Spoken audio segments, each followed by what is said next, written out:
Well, just 2 months into our projects, between Danny, Spence and myself, we get our first snag. Can you believe it? Just 2 months in.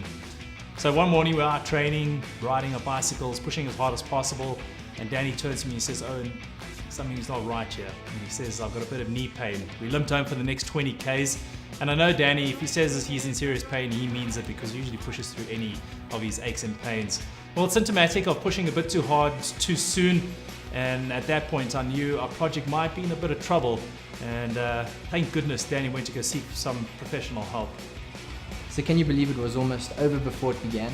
And I can understand why a lot of people pick up something new, get too excited about it, go off down the wrong road, experience a first glitch or a hitch, and put a bike down and never pick it up again. I was out riding with Owen, and many people talk about muscle memory. I have to be honest, I suffered from muscle amnesia and far too much head memory, remembering how easy it was to race up the hills along Krugersdorp. But yet that day I found myself chasing Owen, and slowly but surely, as a bike rider will tell you, the little niggle that comes in almost starts out like a bit of a pinch, moves into a little bit of a bruising, and before you know it, it's got quite a numb, dull ache.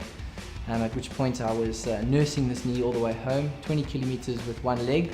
I should deserve a sheriff badge for that. But yeah, I got to the first Shell garage, phoned the wife, and unfortunately she had to come and pick me up. Danny came to see me a couple of weeks ago, complaining of knee pain when he was cycling, particularly on his downward stroke of his pedal. And it was inhibiting him. He could cycle at a very sort of general pace. The minute he put any load through it, he started to get this pain in his knee, which was starting to cause a bit of inflammation, and it appeared initially a bit like an iliotibial band syndrome.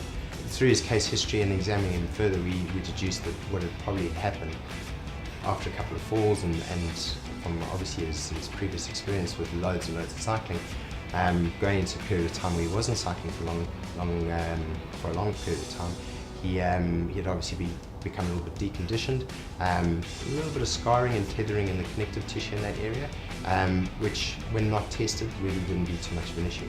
Obviously he started cycling again and was loading that tissue, and all of a sudden now there was some agitation being created by that little bit of scarring in the connective tissue.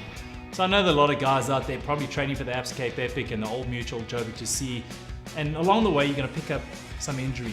The motto of the story is to try and treat it as soon as possible rather than trying to push through it like Danny did.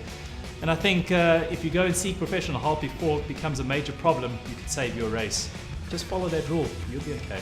Knees certainly one of the major issues with cyclists, ranging from sort of an ITB type presentation to a patellar tendonitis and issues in and around the patella and knee tracking.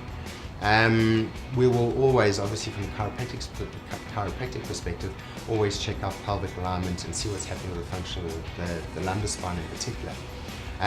Another fairly common presentation in cyclists is mid to lower back pain, largely caused because of the position that they're in on the bike for extended periods of time, and the compensation patterns that they tend to develop. A lot of it comes out of that mid to lower back region.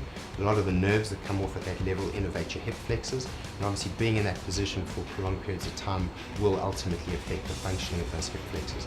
So it's vitally important from our perspective as sports chiropractors to not only check the alignment and the function of that spine, but to make sure those nerves that are innervating those hip flexors are firing as crisply and clearly as possible.